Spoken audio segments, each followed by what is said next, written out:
Hi, everybody. I am so happy to be back here with you tonight. So exciting. And what we're going to do tonight is address a handful of really wonderful questions that came in towards the end of last week, Thursday night. It's our third session together, and I think what we're going to do is just make this probably just about questions, and then we'll continue Umer Hashem on Thursday night. Since we're in the beginning, I just want to put this out there. Umer Hashem, next Sunday, this Thursday we're on regular time. Next Sunday we're not. It's the Shlishim for my father, and I'm going to be part of a different event.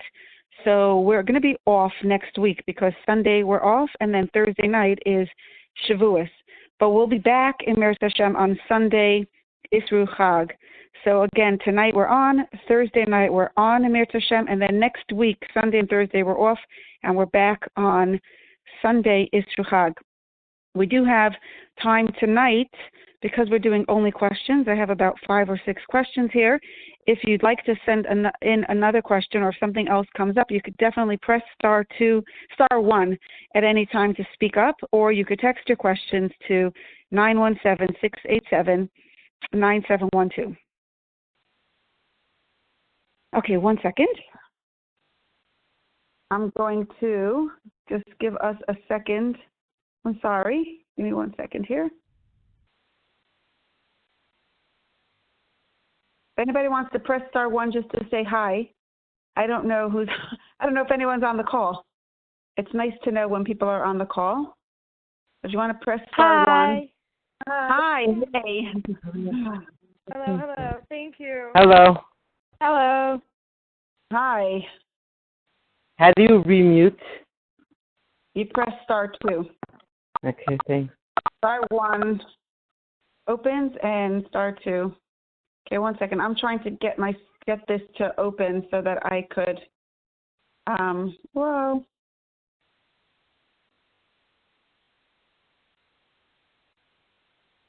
Okay. So we're going to start. So the first question that somebody asked is last week. I'm trying to think how to do this in order. Okay. We're going to first talk about rules, and then we're going to talk about questions that came up in connection to, in other words, because rules was our first topic, and then last week we talked about the value and the preciousness of our neshamas and how that's like more precious than anything else about us. So somebody asked a really good question about rules. She said, first of all, she appreciates knowing about rules and the way that her mind is impacting her emotions, because it's helping her have a certain sense of clarity. And yet, in other words, she feels good about, refocusing, stopping to look at others and looking at herself and working on her own self, because that's really where the work is. And then she asked, how do I differentiate between a feeling that I'm feeling and a rule that I'm living by? For example, someone in my family is often on the phone when others need him, and it makes me feel annoyed. Like, why are you so stupid enough to think that that's important? Why are you doing that? Like, what's up with that? Does that mean that I'm always on my phone even though I'm trying not to? Meaning, is this a fault in myself that I'm seeing? And that's really, I see that I'm trying to do that a lot. When I see things in other people, I'm finding it in myself, and this is also starting to make me feel bad, because how many problems could I have? So, bottom line, how could I differentiate? How can I get the rule that I'm living by and not just get caught up in the feeling, in the emotion? Okay, so I love this question because it tells me that you're thinking, and I so much appreciate it. I'm going to talk about it, but because this was only a question that was sent in, I would appreciate if anybody else on the call could jump in and tell me if that answers the question, or if there's still a question here, or if they thought of a different question in connection to this. Let's make this a good conversation. We'll try it. I'll do my part, and I'm going to ask you to do your part by being thinking and expressing what's on your mind. So I feel like one part of this question is maybe a little bit of a misunderstanding. If I see a fault in somebody else, that means somebody said it once very well to me. She said, if you spot it, you got it. Meaning if I see it, it means I have it in me. If I spot it, I got it. If it bothers me in somebody else, it's probably a chisaron that I have in myself on some level. For example, if I am so disgusted by somebody else's tznius, or by somebody else's lashon hara, or by somebody else's selfishness, it's probably an indication that I suffer in some slight way from exactly the same type of behavior on some level. And that's a teaching of the Baal Shem Tov. But what I'm talking about is something different here. What I'm talking about is that if I'm annoyed and frustrated, then there's a value in my mind that was violated. For example, if somebody in my family is often on the phone and others need him, then maybe my rule is that a good brother or a good father or a good person, a moral, upstanding individual, should not be talking on the phone. And the fact that he's talking on the phone so much or using his phone so much in ways, in other ways than talking, it makes me feel like he's not an upstanding, moral, wholesome person that I want to respect and connect with. So I think that, in other words, that's something that you're saying. It's obviously every one of us does certain behaviors that we shouldn't do. So that's an easy one. If you see someone doing something that's maybe wrong, we all do things that are not 100% right. So that takes care of the mirror issue that we were talking about before, the if you spot it, you got it. But the constant annoyance and frustration that we're talking about is not about the rule. It's not about the mirror idea. It's not about this idea that I also have the midah. Let's talk about the rule aspect of it, that I have this rule that a moral, upstanding person should be doing this, and if they're not respectable. So we want to challenge that rule, number one. And number two is there's also an element of pain over here, where I have a desired version of reality, and I think that this is how things ought to be. This is how my mother should be. This is how my father should be. This is how my brother should be. This is how my sister should be. This is how my life should be. And then when I realize that it's not, when people are not as I think they should be, or my house is not as I think it should be, I'm in pain, because what just happened is that my ideal version of reality crashed into real reality, or rather real reality crashed into my ideal version of reality and shattered my vision of what things should be. And that is a loss. That's painful. That's aggravating. That's frustrating. That will continue to be painful unless one of two things happens. Either I adjust my version of reality and I decide that, okay, those are too high expectations, and I shouldn't have that kind of, and I can't have that high expectation, but that's a dangerous way to go, because that, and especially since I'm talking to young adults, I would say it's a dangerous way to go, because your idealism and your sense of what's right and what's wrong is so precious. It's so innocent, and it's often right. It's often right. So I would hesitate to say that, adjust your reality, your expectations to meet reality. Instead, I would say the second option would be to say, okay, yeah, this is painful. On the outside of, whenever we're feeling angry, and annoyed is a form of being angry, really what's underneath the anger is hurt and pain and sadness. And that's okay. It's okay to be sad when you see someone you love doing something wrong. That's very different from being angry. Being angry means I'm not accepting this reality. I'm going to fight it, right? Being angry means covering up my own hurt. Being angry means diverting the hurt from, instead of feeling hurt inside, I'm going to try to push it away by placing the anger on another person. Sadness and pain, because you see someone you love doing something that you know is wrong, is a whole different story. It's a whole different picture. It's a whole different state of being. And I think that is unavoidable. Now, does that mean that you're going to always be in pain? No, because from a place of pain, you have the ability to make choices. What do you want to do about it?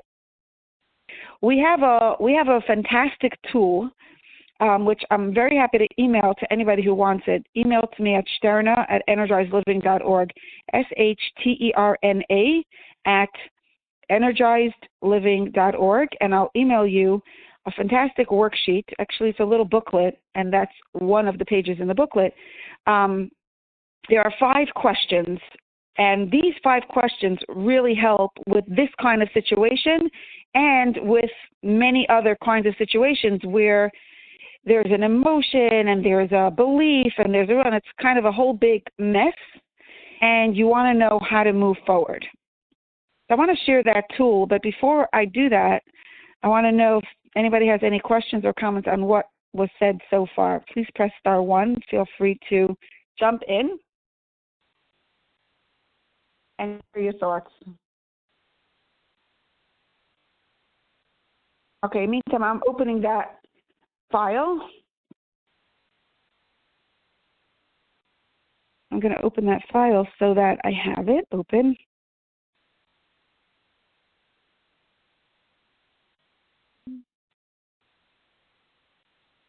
Sorry. Okay.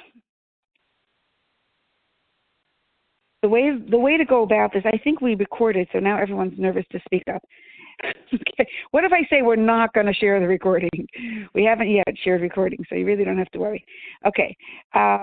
Here are the transformative questions. And question number 1 is, what are the facts of the situation?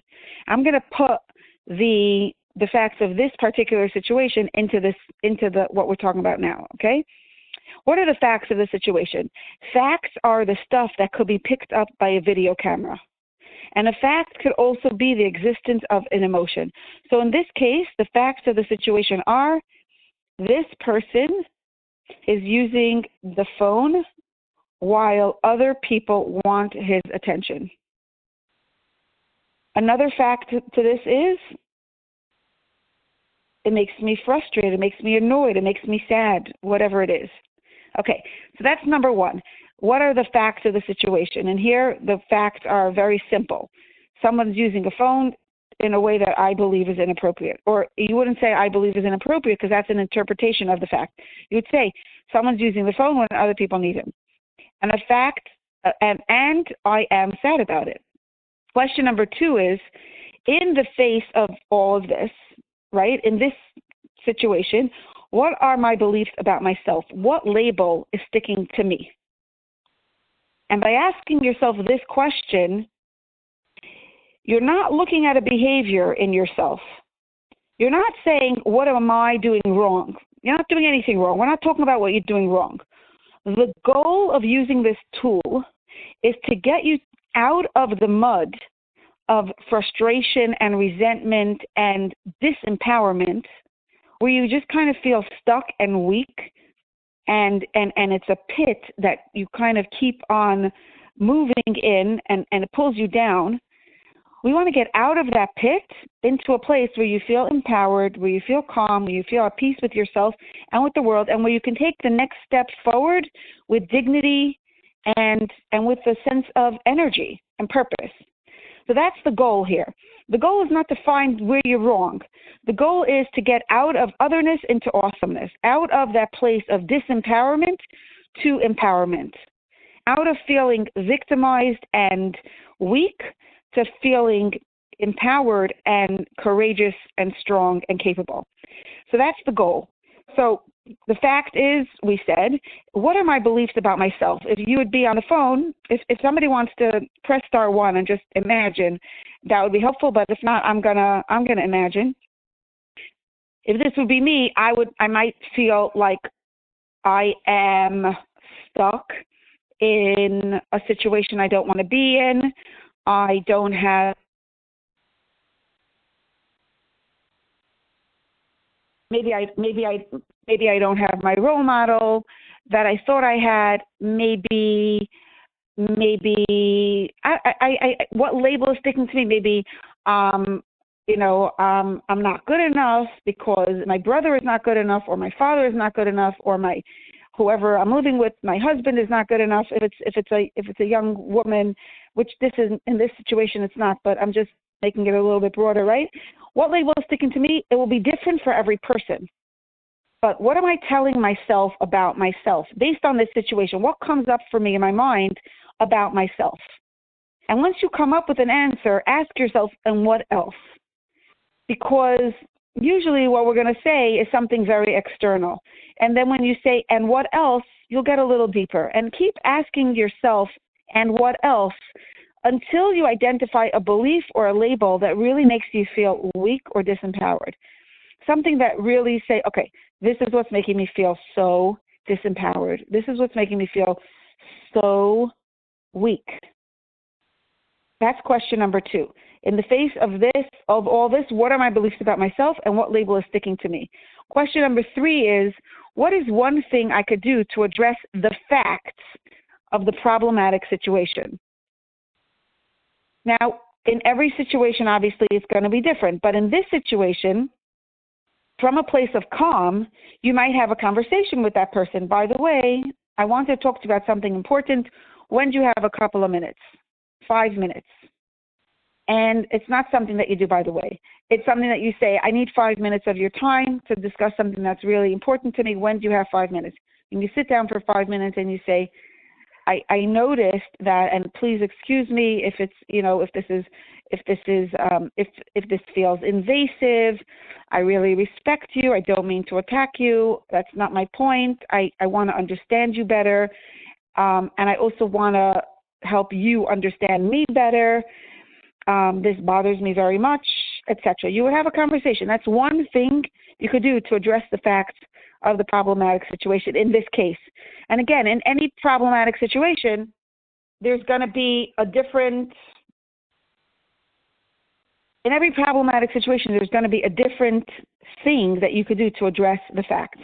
Somebody else wants to bring up another example of what we could use with this, with this set of equations, go ahead. With this set of questions, go ahead. That was question number 3. What's one thing I could do to address the facts? Question number 4 is, based on all that I know about Hashem and about the part of Hashem within me, we're going back to the label that we had before, right? Does this label belong to me? And if not, what would I like to believe about myself? So before, in question number 2, you were probably thinking, I am a victim, I am dysfunctional, I am not good enough. Now we're asking you, and question number 4 asks you to really hold on to the truth of what you believe about yourself. It doesn't really belong to you. So what would you like to believe about yourself instead? And number 5 is, what action can I take to demonstrate my desired belief? What's one thing I could do to express and show myself even, and other people, but first and foremost myself, that this is what I believe about myself? And again, in every situation, the answer to this question will be completely different. In this, it might mean being careful about your phone. I am a person with high standards. I am a principled person. I am a person with self-control. Or it might just be something that you're proud of yourself, even if people around you are different. And that might be, I can love somebody and respect this person, even if one of their behaviors I don't respect. And that's also something. So you see how this kind of tool really keeps you in a place of empowerment, gets you out of feeling stuck. But the reason why I brought it up here in answer to your question is because we're not talking about rules as like, behaviors in myself that I want to get rid of. We're talking about rules that I believe, beliefs that I believe about myself, or rules that I believe, or rules that I live by. If anybody wants to press *1, if you have any questions related to this, I would very much appreciate hearing from you. So press *1, and we are not going to share your voice on any recording, bli neder.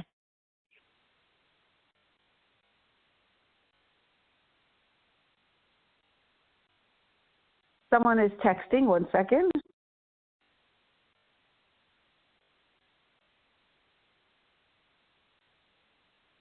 Okay, first of all, the email for the questions is Shterna, that's my Shterna, Shterna, at energizedliving.org, ENERGIZEDLIVING.org.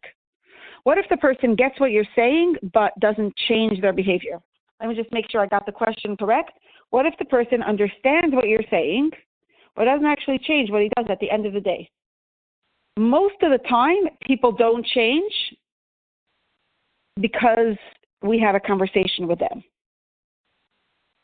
And yet, that's what we could do. And it doesn't mean you nudge them every single day. But you had a conversation with them. It was respectful. It was meaningful. You came from a place of strength. You didn't come from a place of weakness. You didn't come with kvetching. You didn't come with this feeling that their behavior defines you. You know that it's not going to define you. You're very clear about what's right and what's wrong.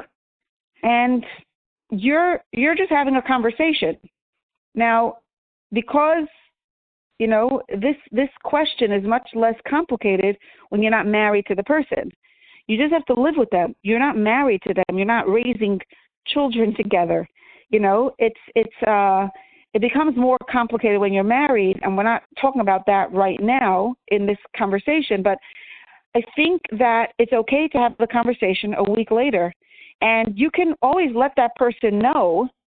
That person will always know that this is how you feel about it, and because you're letting them know in a respectful way, I believe very strongly that you could still respect the person for their other qualities, and you could still have a good, healthy relationship. Because true acceptance of another person doesn't mean I accept everything about you. It means I know everything about you, and I value you as a person, and that respect for you is big enough and strong enough that it's going to hold up even if I don't like something that you do. And I value you and I respect you still. I just don't, I think that that's wrong. And there's no emotional negative energy associated with that. I really don't like that. It bothers me.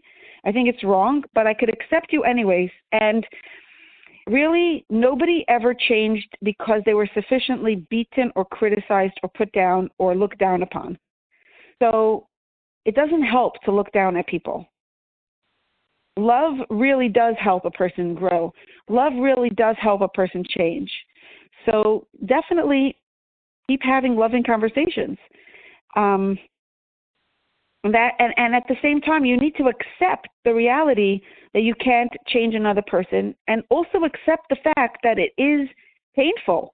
When you see someone you love doing something that you know is wrong, that's hurtful to yourself, it's hurtful in a sense to them, it's also hurtful to you in a certain sense because you're not getting the attention that you want. It's hurtful to the other people that you're living with. It's extremely painful. You need to give yourself room to deal with that pain. And that's a different topic of conversation, but it's okay to feel pain. That's not something you could get rid of. It's part of Hashem's reality. When something hurts, as es tut weh, weint man. Like if something hurts, you cry. It's painful. It's not something you need to escape. It's not something you need to forget about and push under the rug. You could validate that it's there and give yourself a hug. talk to a good friend if that helps, but don't overdo the talking, because you don't want to, every time you talk about a problem, you're focusing on it, and you could sometimes make it bigger if you talk about it too much.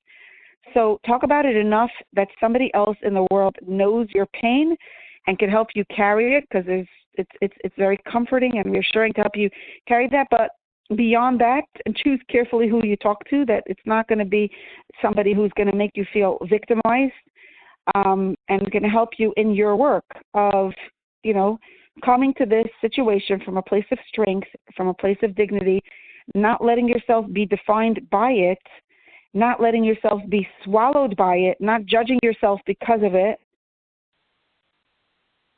I hope that was clear. And please text if you'd like more clarity on that. Okay, let's keep going. Is somebody pressing *1? Okay. Press *1 if you have anything to say. I'll keep going, but I'm going to say it one more time, because you could definitely press *1 at any time to jump in. Okay. So that was a big question. Somebody else asked a question that was very similar. I hope that it was answered. If it wasn't, if you have a question at the end that wasn't answered, please ask me again. I think it's answered, but okay, this one is a little bit different, so we'll talk about this. I understand that nobody could make you, let me read it, let me read it, because the person's words are always better than what my words are going to be.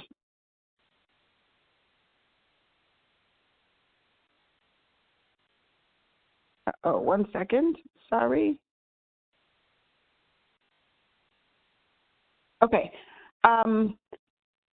Last week we mentioned no one can make you feel something that you don't agree with in your mind.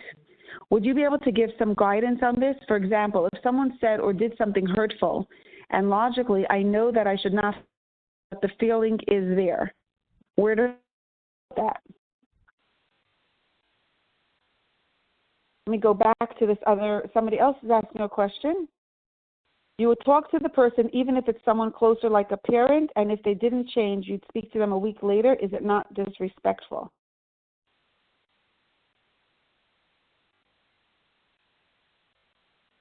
I'm speaking as a parent.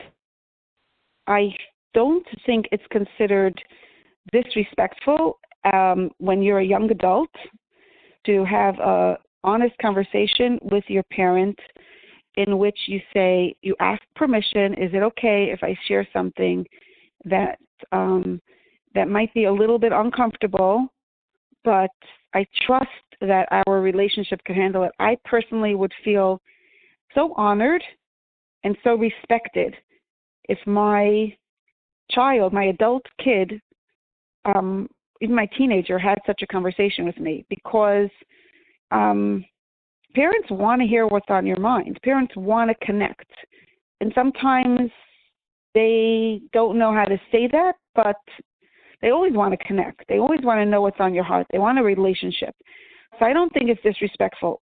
Definitely 100% if you were as respectful as you could be, and the person got very defensive, and we will talk about next, not this Thursday, but after Shavuos, we're going to talk about pain, and we're also going to talk about why we also get sometimes very defensive when other people criticize us. So I would say that if you speak about it and it's not pleasantly received, then definitely don't bring it up again, at least not for a while. It's not your place, and it's not going to help. And that would go even for a friend. If you had a conversation with somebody and they blew up and they're not interested in hearing from you advice, or even if it's done in a very respectful, gentle way, then you don't bring it up again. It's not going to be helpful anyway. But here, what the person was saying was like, I think if she has a good relationship and the conversation goes well, and they hear you and they understand you, technically they don't change. Should you bring it up again? I would say yes, 100%. 100%. Let it be an ongoing, open conversation. It's okay. I don't think it's disrespectful. I think it's respectful to the relationship that you trust somebody enough to share with them what's really on your mind. And I want to say something else. If you really respect a person, it comes across. If you don't respect the person, then don't say anything. You have to first get to a place in your heart where you respect the person despite their behavior. If you feel a sense of revulsion and disgust, don't talk to them about it, because so, people are smart. All of us are smart. When someone tells us something and they really mean something else, we know it. If they say it nice, but they don't feel nice about it, we know it.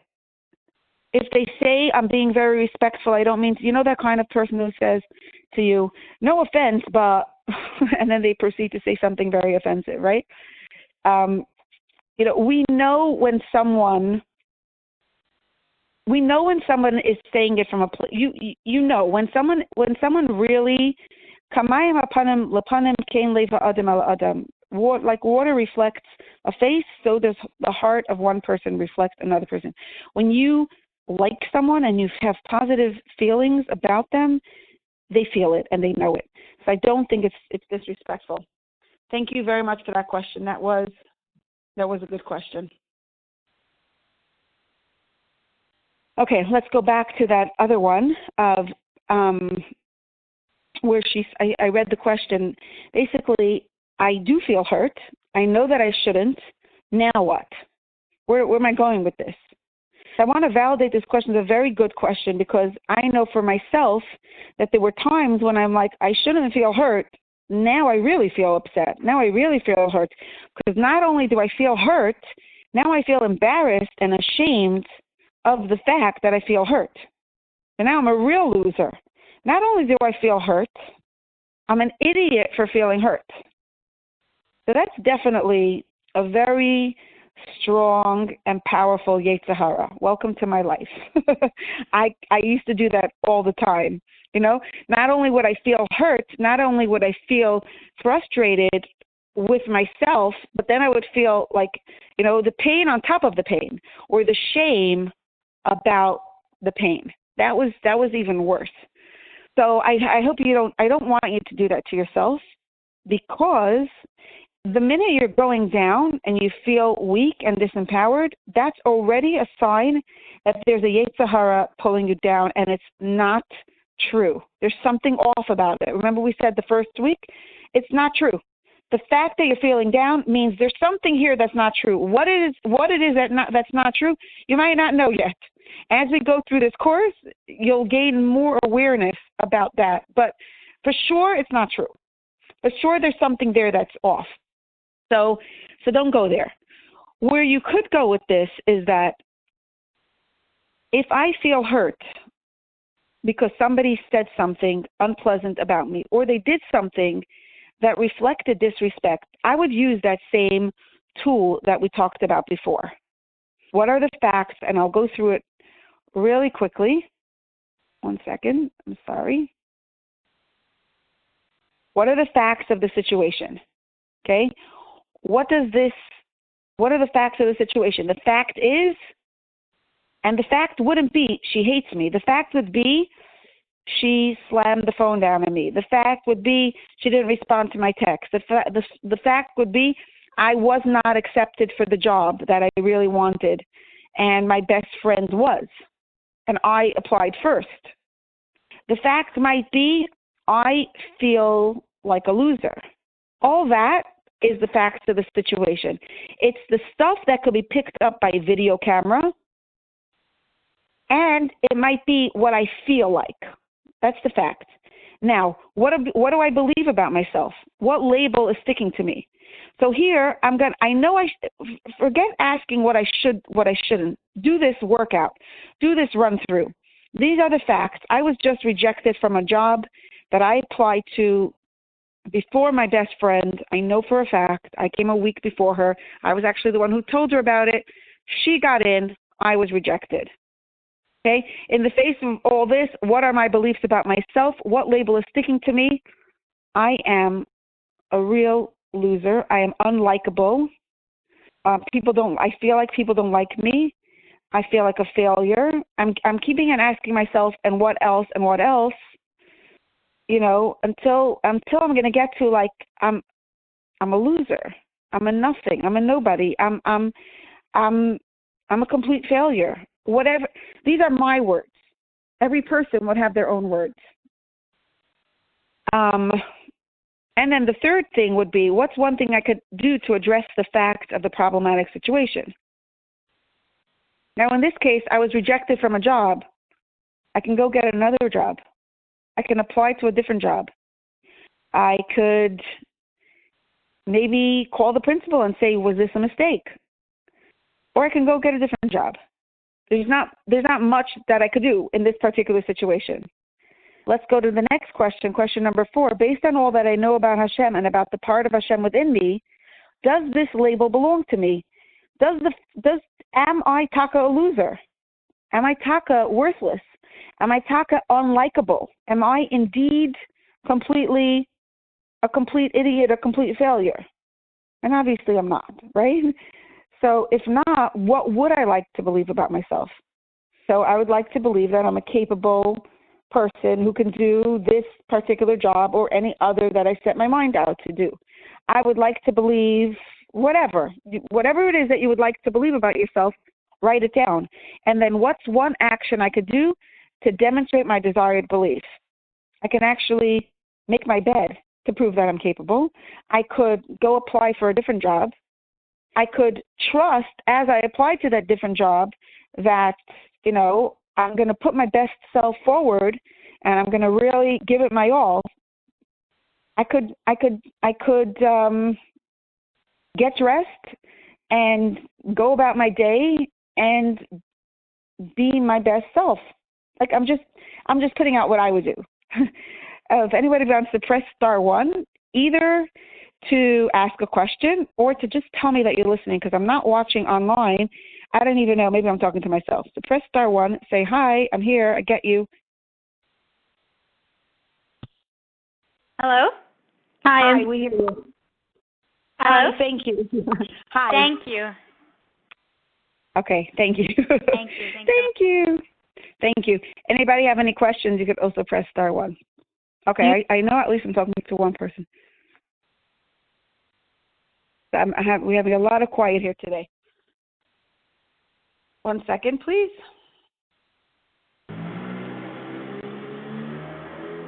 Okay, give me a minute. I'm going to try to see myself online.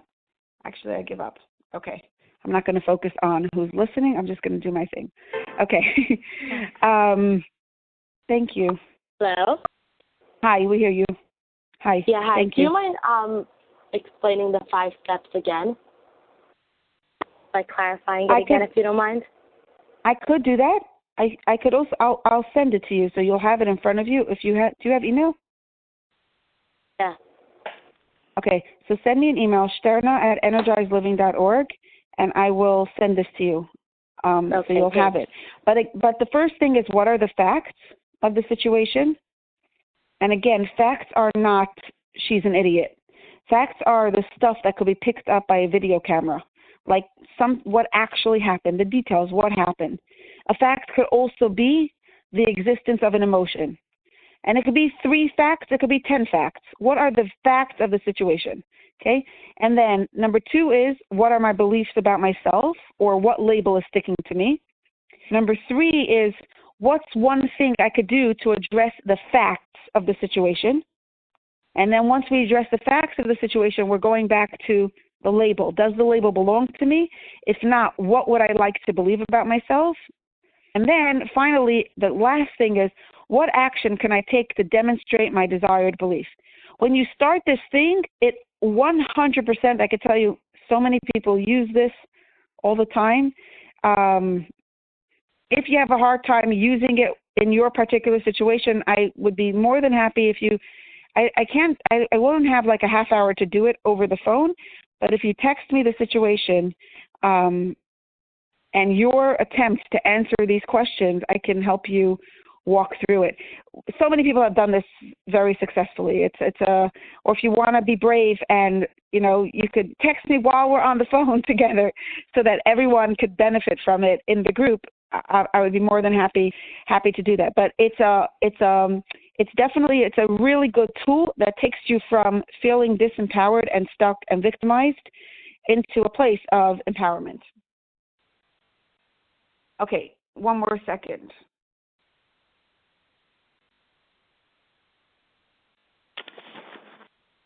Hello? Yeah, hi. We hear you. Yeah, hi. Thank you. Basically, maybe I'm not doing this right, but I was wondering if I'm missing a piece here. Like, if I have a feeling and we, discovering what the rule is and then breaking it down that this rule doesn't make any sense of who I truly am. But then again, when I finish doing that, I still feel that feeling. And what am I missing? Like, what part? Does that make sense? Again? So, I'm sorry. I didn't get the last line. Okay, so, sorry. So basically, like, you have the feeling and then break it down to what the rule is behind it, right? And I did that. And then discover how that rule makes no sense, like kind of canceling it out. But then when I go back, and I kind of get back to square one, like the feeling is still there. What part am I missing? It just doesn't connect back, or I just didn't do it fully. That's the thing. Is it like a piece I'm missing that? Does my question make sense? I don't know. I want you to use this, and then come back to me and tell me if you still have a piece missing. Okay. I'll tell you why. Okay. I'll tell you the one thing that's for sure could be missing is an element of pain. For example, let's say somebody hurt my feelings, okay? So I could let go of the label. The fact is she said something really not nice. And that's not the fact. I would say the fact is the words, right? She said whatever she said. Or let's go back to the job situation, okay? The fact is I was rejected from a job, and my best friend applied after me. She got in, I didn't. That's that. And the label I get is that I'm a loser. I'm a failure. Nobody likes me. What's one, right? So over there, when you're done the situation, you're empowered. You have your dignity. You know you're not a loser because you just identified that to you. You validate it to yourself. But there's still an element of pain and loss. I really wanted the job. I didn't get it. Right. So there's no magic wand that could change reality. The reality is I didn't get the job. I really wanted that job. Now, the big deal here is the fact is I didn't get the job. Where am I going to go with that? If I feel like a loser and a failure, it's gonna eat me up, and very likely it will make me feel that if I believe I'm worthless and I'm a failure, I probably will act and I'll show up like a loser and a failure to my next interview, and I'll act awkward, and I will talk and maybe not get a good job. But from a place of dignity and empowerment, I recognize that this is something that had nothing, it doesn't say that I'm a loser. Something went wrong here. I don't know, maybe the person didn't like me. It's okay. She liked the other person better. It's her business. It's her issue. Maybe she heard something not nice about me. Who knows? I'm not going into other people's heads. The fact is I didn't get the job, but it doesn't mean that I'm a loser. I'm going to get dressed tomorrow morning. I'm going to put on my red shoes. I'm just joking. I don't have red shoes, but you know what I mean. Yeah. And I'm gonna put my best foot forward. And who knows? Maybe I can get a better job. Mm-hmm. And maybe this is what? The pain is still there. The pain is still there, but the misery and the suffering is gone. Pain is from Hashem. Misery and suffering is what we do to ourselves. So I don't think you could we're going to have a whole thing about pain in after next it's really in 2 weeks, but we're skipping a whole week because of Shavuos. Next week, Sunday night, and I'm not here because we're not getting together Sunday night because I have Shleishim for my father, and then the Thursday night is Shavuos. So we're going to meet, but the next session after this is about pain. So this is a whole different topic in itself. But do you hear the difference between? Do you hear the difference? Yeah, this makes so much sense. Thank you. Thank you very much. It was a good question. I appreciate your courage and speaking up on the phone. Thank you. Hello? Yeah, we hear you. Hi. Hi. My question is, the person's still going to be thinking about you like that. It doesn't take away his thoughts. Again, the person? Still thinks about you that way. It doesn't take away. Doesn't take away their thoughts. Right. Right. So then the question is, could you live with yourself? Could you like yourself even if they have their negative opinion about you? Could you? It's a big question. I remember once feeling very, very hurt by somebody who I really respected and admired. And I was so frustrated and angry, and I realized I have the spotlight on the wrong person. Really, I have to turn the spotlight in myself. And I realized, like, whenever we're feeling angry, anger is really a cover-up for the hurt that we feel inside. And I realized I was very, very hurt that somebody that I really respected and admired was treating me in a way that reflected complete disrespect and disregard for me as a human being. There was no menschlichkeit. There was no kindness. There was no sensitivity. There was no thoughtfulness. I was being treated like a piece of garbage. So then I asked myself, could I like myself even if somebody else that I respect and admire doesn't respect me? It was a hard question for me to answer, because I realized it was a stretch. I realized that I had to do work to really learn how to like myself, even if somebody that I respect doesn't necessarily respect me the way I would want her to. Do you hear what I'm saying? It's work. You can't change what other people think. Some of us spend our entire lives trying to control what other people think about us, when we can't change what other people think of us at the end of the day. We could only change what we think about ourselves, and we could show up in our best way possible. But at the end of the day, if somebody wants to think a certain thing about us, it's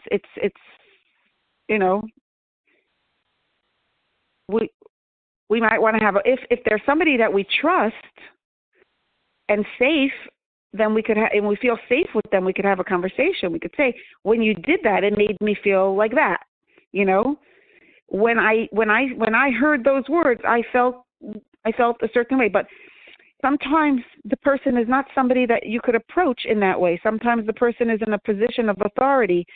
Sometimes the person is just not interested in having going into a place of feelings, and so when you can't have the conversation, you have to do the work of learning to love yourself despite the fact that that person has those feelings. Or maybe you could say, you know what?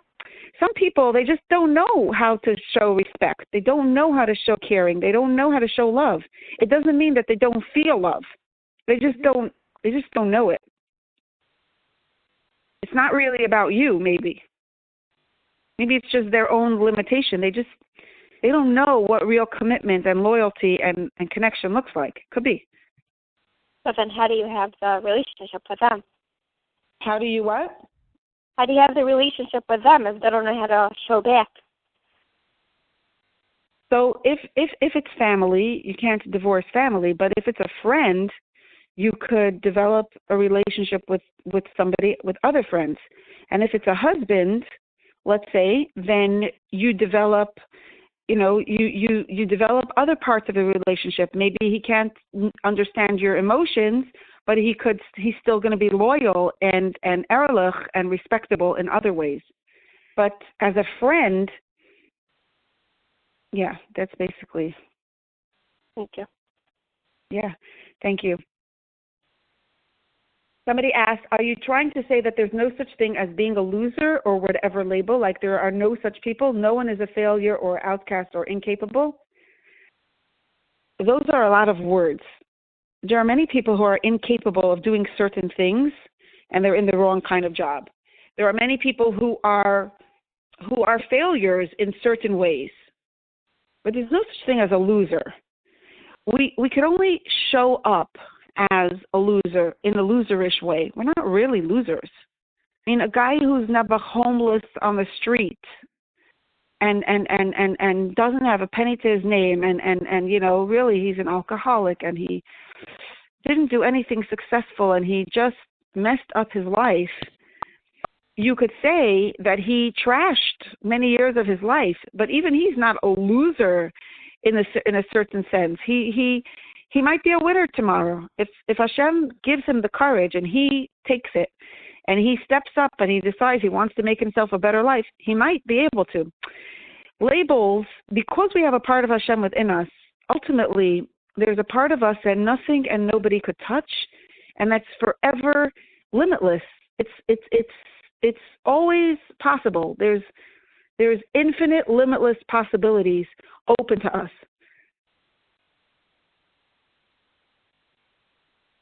Okay, I want to go to, there's one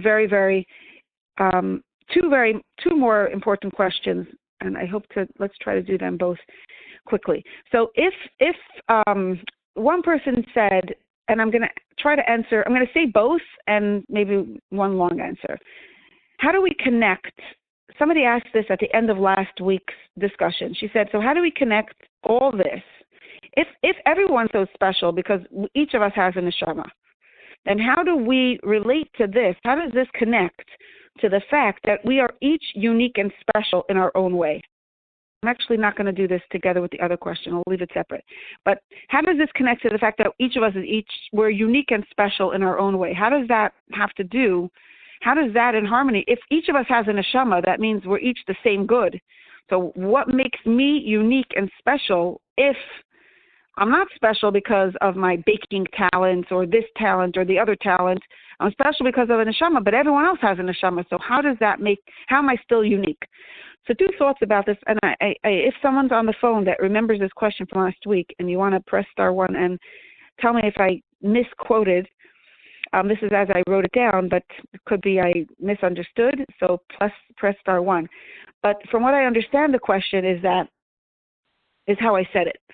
So two thoughts about that is because we're physical people, we're so used to comparing our value, what I like to call comparative value. A friend of mine sells costume jewelry. That's her husband's business. He sells costume jewelry. And he told me that the same piece of jewelry, exactly the same box, the same package, the same manufacturer, everything is exactly the same, that sells in a certain store in Manhattan, which is an outdoor market, for very, very cheap, will sell in Borough Park in a boutique, in a setting that's in a reputable store for double the price. Why? Because it's relative value, relative to what people are willing to spend, relative to the other things that it has. It's not the value is not inherent. We're very used to thinking of value in terms of comparing it to other things. And when we use that on ourselves, and that's why we tend to use that also on ourselves. Oh, I must, and that's probably a little bit why we love talking bad about other people. There's something good about it because I may not be perfect, but at least I'm better than her.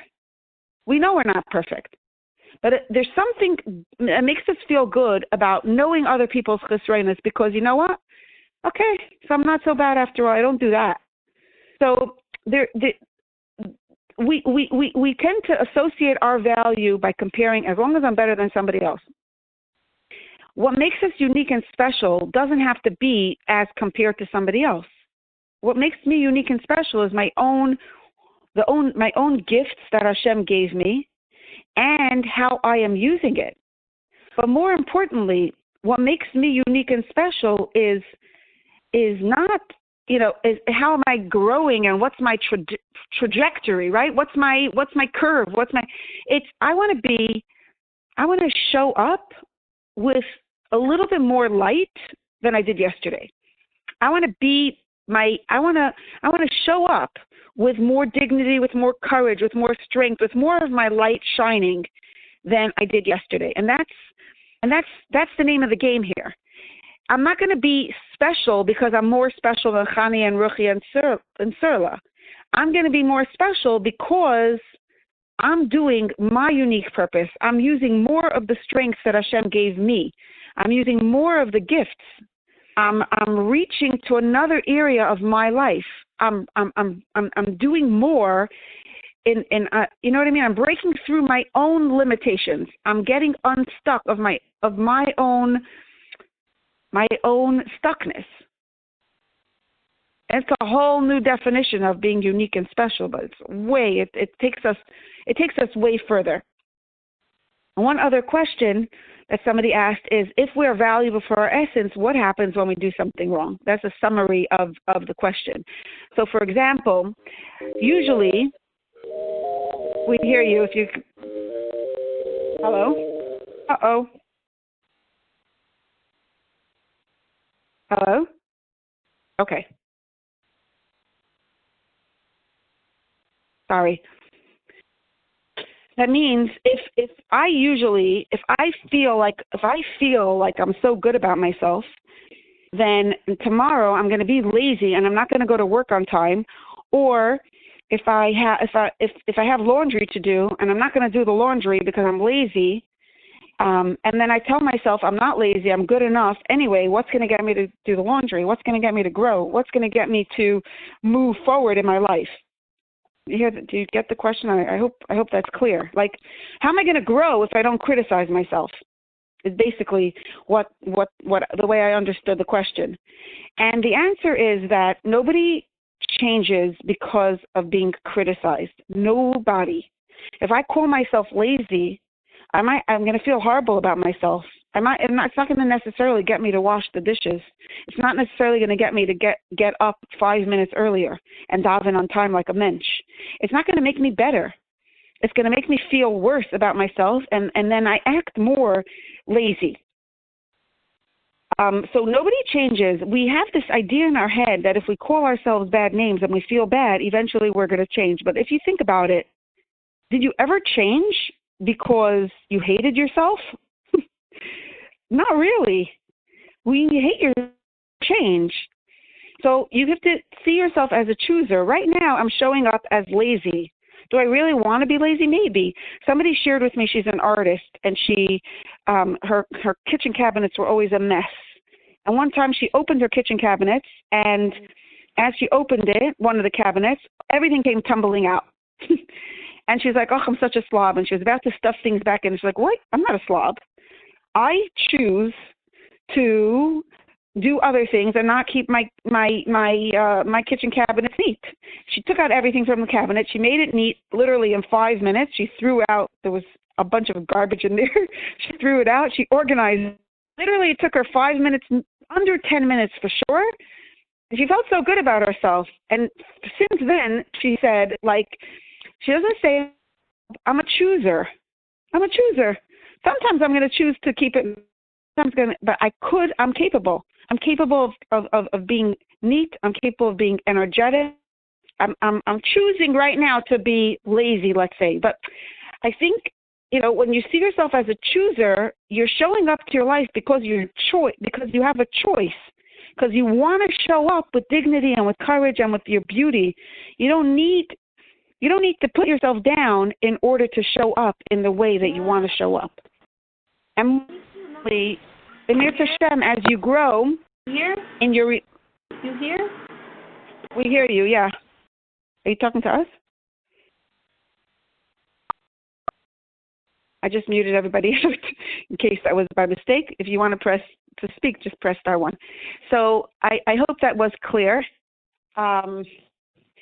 Next week in Mitzvah Hashem, we're going to start learning about the source of our empowerment And it's really a wonderful it's a wonderful way to prepare for Shavuos, because it's all about Anochi Hashem Alekecha, really understanding what Anochi Hashem Alekecha means and how we could live with this in a practical way every day, and how it can really help us, like give us so much strength and courage in dealing with in taking all of this that we're talking about, taking it a little bit of a step further. Some of you might be feeling a little confused and overwhelmed and not really sure about how this actually works. In the book, there's a lot more details. If you've been reading the book, or if you could get your hands on the book, it might be very helpful, because what we're doing here is really a crash course. But I want to say that even if you're feeling overwhelmed, send in your questions or speak up on the phone, and everything becomes more clear as we go on. So thanks for joining, and I want to wish you a good Nacht and a wonderful week. I look forward to seeing you again Thursday night in Miss Jem. Thank you. Thank you. Thank you. A good Thank Nacht. you. It was beautiful. Thank you. Thank you so much. Thanks. Thank you. Thank you. Thank you. Thank you.